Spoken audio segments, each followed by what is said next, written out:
Hey beauty lovers, you guys are in. Welcome back to my channel. Today I'm going to be sharing with you how to make a face serum. What I'm doing right now is to make sure that all my utensils and the bottles that I'll be using to cook the final product are all sterilized and free of germs and bacteria. Do well to make sure that you're sterilizing all your utensils and your containers that you'll be using to cook your product. Make sure that they're free of germs and bacteria, and that way your product will not degenerate quickly. All right, today I'm going to be sharing with you guys how to make a face serum. I've actually done a face serum on my channel using Nicinamade, but today I'm going to be using a different Nicinamade to make this serum, and that's why I'll be doing more of explanation than sharing the process.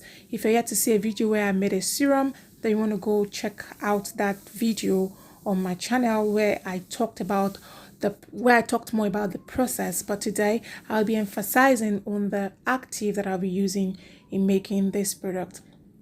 I'll be using Nicinamade PC for this, and the reason why I'm going to be using Nicinamade PC for this is because there's a misconception or misbelief about Nicinamade itself as an active. Now, so many people believe that Nicinamade has to be at a certain pH level.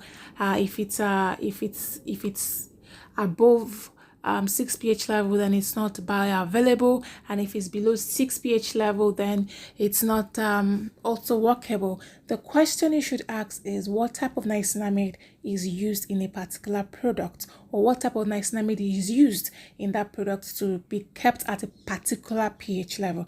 I know there will be a question that could come after this video, so I would like to answer it. Some may ask, this nicinamide that you're talking about, by the way, I'm talking about Nicinamade PC. If you've never heard about Nicinamade PC, then you should go read about it. But let me explain, or let me give you a short about Nicinamade PC. Nicinamade PC is a nicinamide that contains less nicotine. It's different from the regular nicinamide that you know that has high nicotine level, that has the ability to irritate the skin. Now, the question is, can this nicinamide be combined with acidic base active? The answer is yes. Now, I know somebody will ask, can I combine this with lactic acid? The answer to that question would be, you should be using the salt of lactic. So if you do not know how to go about that, stay away from using that. So what I'm doing right now is to check the temperature of my water, and I'm going to bring it out and add my MSM to it. The last video I did, I'm not very sure I added MSM to it, and the reason why I'm adding MSM to this product is because I wanted to be able to cup a face that is also breaking out presently. All right, so like I said, if you're using Nicinamade PC in your formula, you can leave your final pH at 5.5. When I finished making this product, the pH of this product was at 5.3. I further went ahead to adjust it. Now I'm going to tell you a little bit of error that I made with this serum, and I brought in a little machine that actually helped me, and that's because I answered a call while I was making this. So it's a point to know, if you're working with hyaluronic acid to make your serum, do well to be mixing that hyaluronic acid when it's ready to go into your formula. What I'm actually measuring out right now are the extracts that I use in this formula. I used witch hazel and I used aloe vera juice. So make sure that you're choosing extracts that best suit the thing you want that serum to do for the skin. I want this to be able to cup a face that is actually breaking out right now, and that's why I incorporated which is our extract. All right, so right now I'll be adding in my actives, and I'm using Nicinamade PC and N-acid glucosamine in this formula. Like I said, Nicinamade PC can be combined with acidic base actives, but do well to make sure that you are stabilizing it. Now, some people ask, what of the regular nicinamide that we know that you talked about having high nicotine? If you're using that nicinamide, please make sure that you're not going above 5% usage rate, otherwise it will irritate the skin. But this Nicinamade PC can be used at a very high percentage level. All right, and another question that could be asked is, okay, what pH level should we leave the regular nicinamide, and what pH level should we leave Nicinamade PC. Nicinamade PC is friendly and it has a wider range of pH, and it could also stand at a slightly alkaline pH level, which is at 5.5 or even at 5.0. All right, and the other on the other nicinamide that you need to make sure that you're stabilizing it, because it has the ability to have what is called pH drift. It drifts a lot, so make sure that you're incorporating things that could keep it in check.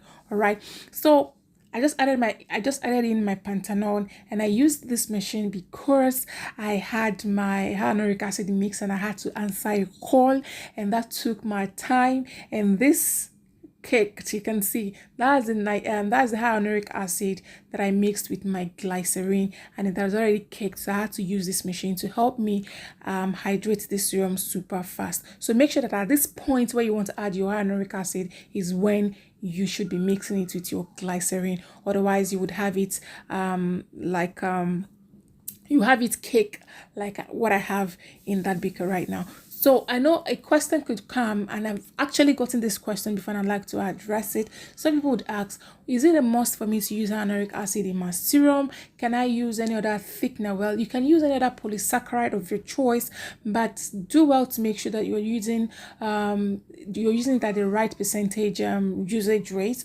Otherwise you could end up making a fake spill-off marks that you're making a serum. And in this video I used my hyaluronic acid, the low molecule, at 1%. If you're using the high molecule hyaluronic acid, make sure that you're checking out your formula, the quantity you're making, and I think the percentage you should use for that high molecule hyaluronic acid should be at 0.1. I further went ahead to adjust the pH of this product after before bottling it. Now for newbies, if you're new in making serum, do well to check the pH of your product before you add your hyaluronic acid or even any other polysaccharide that you might decide to use in your formula. I'm a fan of lightweight serum. Let me know what you feel. Let me know how you'd like your own serums to come out. Are you a fan of the thick serum? Some people like that serum is very thick.